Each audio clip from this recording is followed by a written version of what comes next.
Hey guys, welcome back to another episode of Roll for Cake. No, I'm not wearing a shirt and no, I won't put one on. Here at Roll for Cake, if you're unfamiliar, we roll 4 20-sided dice. Depending on the numbers that come up, we create a random cake combination and then we bake, taste, and rate that combination to see if it cakes. Quick recap on what we rolled last episode. It was a Banana Angelfood Cake with a Butterscotch Russian Buttercream. Now, we have made an angel food cake on this channel before. This episode here was not great.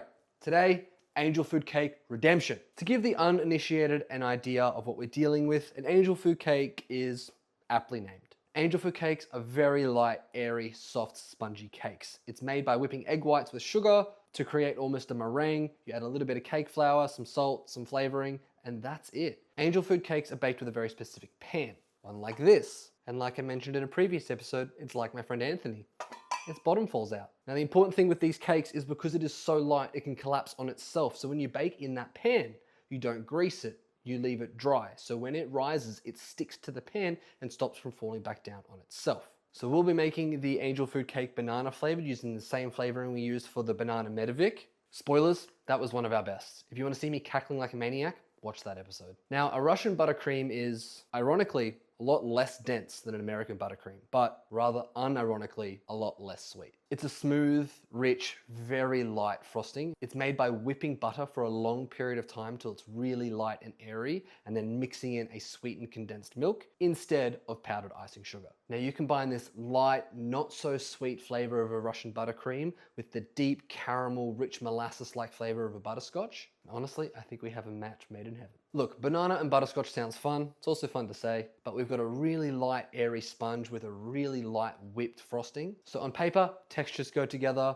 Flavors don't sound too bad either. Well, there's nothing left to do, but let's bake this, shall we? Let's add some sugar, cake flour, and salt to a food processor and pulse 5 to 10 times until it's nice and light and airy. We're then going to grab our stand mixer, add 12 egg whites, some cream of tartar, and whisk on medium speed until frothy. Once frothy, we're then going to add in increments our extra caster sugar until completely incorporated, then increase the speed to high and whisk until soft peaks form. We're then going to sift in our flour, sugar, salt mixture and make sure to fold it in very gently to make sure we can keep as much of that light, airy volume as possible. The important part of angel food cakes is their delicate texture. Don't mix, make sure you fold.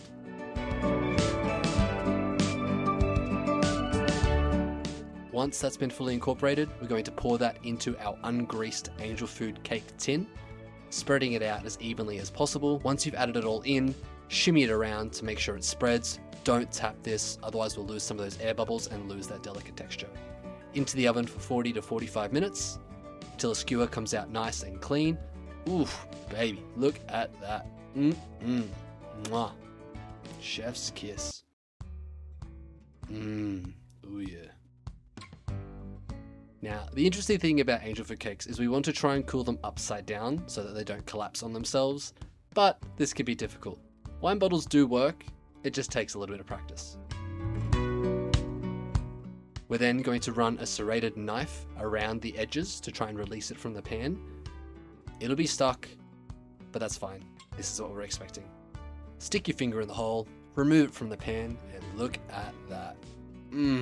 Oh yeah. Time for the butterscotch sauce. We're going to add some butter to a medium saucepan and melt, adding brown sugar, rock salt, some heavy cream. Heat those and mix thoroughly. Increase the heat to medium-high, and we're going to boil that for 4 to 5 minutes until it starts to thicken and all the sugar has dissolved. Remove it from the heat, allow it to cool slightly before we transfer that to a sauce container, and allow that to cool completely before we add it to the buttercream. Speaking of the buttercream, add some butter to a stand mixer, make sure it's softened, and whisk for a long time, like 8 to 10 minutes. And it'll turn into butter I've never seen before. Beautiful, white, light, airy butter. Look at that. Oh yeah. Once that butter reaches this consistency, we're going to add our condensed milk in increments, making sure it mixes thoroughly after each addition. Once this is thoroughly combined, it's time to add our cooled butterscotch sauce. Again, in increments. We don't want it to split. We want to make sure it maintains its creamy frosting-like texture. Look at that. Butterscotch Russian Buttercream. Yum. Time to put these two bad boys together. You'll have a lot of extra frosting. It makes for a great snack or to frost other cakes. But make it look as nice and pretty as possible, which is not hard. That Angelfood cake is just, ugh. Super simple, super easy. We're done. I'd like to be left alone with the cake for a moment. And a cheeky cross section, because we can. This honestly came together really well. I was really pleasantly surprised. The Angelfood cake seems really tricky, but it's actually really easy to do. I added a little bit of yellow food coloring just so I could get that kind of banana-y look along with the flavor. And the buttercream came together really well as well. I was worried that I added all that butterscotch sauce that it was gonna split, but it maintained its silky smooth texture. It looks like a beautiful buttercream. The ratios do seem a little off because there's a lot of cake and a little bit of icing, but Angel Foods don't typically have icing. They normally have a dusting of icing sugar. It's normally a light tea cake. You don't really expect it with a really rich buttercream flavor. And given the richness of the buttercream, it might overshadow the flavor of the cake anyway. So having extra cake might help offset that. All in all, great bake. Let's just hope it tastes good. Excuse me, I'm gonna use my fingers because I can. It smells like banana bread. Oh man, texturally that's a beautiful cake. It's so light, it's so airy, and the bananas, it's not in your face. It's very subtle. Oh, that's beautiful. Oh, that's butterscotch. Oh damn, yum. Oh my God. And you go back to the banana after the butterscotch, it's a lot more prominent then as well. Oh my God. Oh. First impressions, that's a beautiful cake. The Angel Food, it doesn't normally need much. It's so light and airy and subtly sweet. It doesn't really feel like it needs much. Adding that rich butterscotch flavor just takes it to another level. The butterscotch is really in your face, but with the amount of cake you have, it really helps balance out the flavors. I think if you had less cake, the buttercream would overshadow the flavor of the banana. At first, the banana is actually really subtle and you don't notice it too much. And then you have the buttercream and you're like, whoa, there's some butterscotch. And then when you go back, the banana is so much more prominent. It's like your palate has been reset and now is more susceptible to banana flavor. I can't really explain it, but that's a beautiful cake. Okay, I will collect myself, I'll tidy this up, and then we will come back and we will rate, review, and score the cake. All right, it is time to review, rate, and score the cake. Flavor-wise, it was beautiful. The butterscotch is so prominent, but it's such a beautiful flavor. Like it's so yum.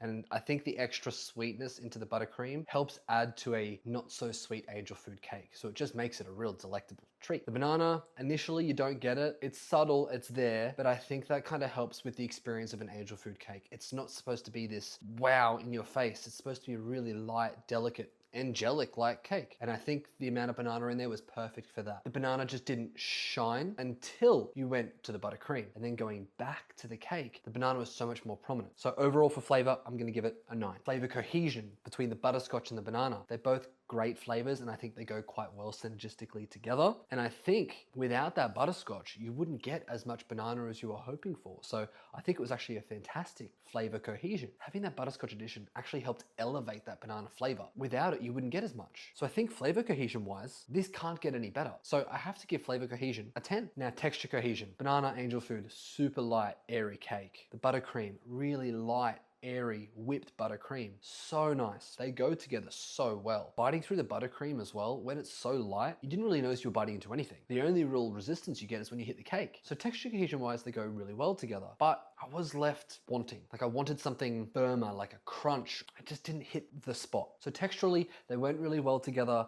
but there was just something that was left lacking. So I can't give it a perfect score, but I'll give texture a 9. So altogether that gives us a 28 out of 30 or a 9.3 out of 10, which ties with 2 of our previous ones, the Banana Medovic with the white chocolate American buttercream, and then the Ube cupcakes with the honey whipped ganache. Personally, I think the Banana Medovic was better than this, but I do think this was better than the Ube cupcakes, so I'm gonna have to stick it in the middle. Overall, fantastic cake. Definitely worth making. If you haven't done Angel Food cake before, just make the standard Angel Food cake. It is so light and airy and delicious. But honestly, this buttercream helped elevate it to another level. Okay, that about wraps up the Banana Angel Food cake with the Butterscotch Russian Buttercream. There's only one thing left to do, and that's to roll for next week's cake. In an effort to keep this fun and exciting, we're gonna do it a little bit differently. We're gonna stick to the fluffy ball, but I'm gonna have someone else throw it to me. 17, olive oil. Ooh, good start.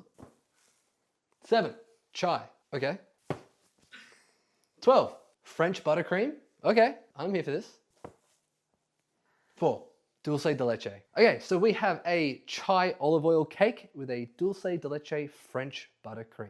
That about wraps up another episode overall for Cake. Thank you so much for tuning in. The Angel Food Cake got its redemption. This was phenomenal. Honestly, worth making. I'm glad we could finally do it some justice. Great combination. Butterscotch was great. Banana was subtle, but it was there. We loved it. Tune in for the next week's episode where we've got, I mean, it gets weirder and weirder every time. We have a chai olive oil cake with a dulce de leche French buttercream.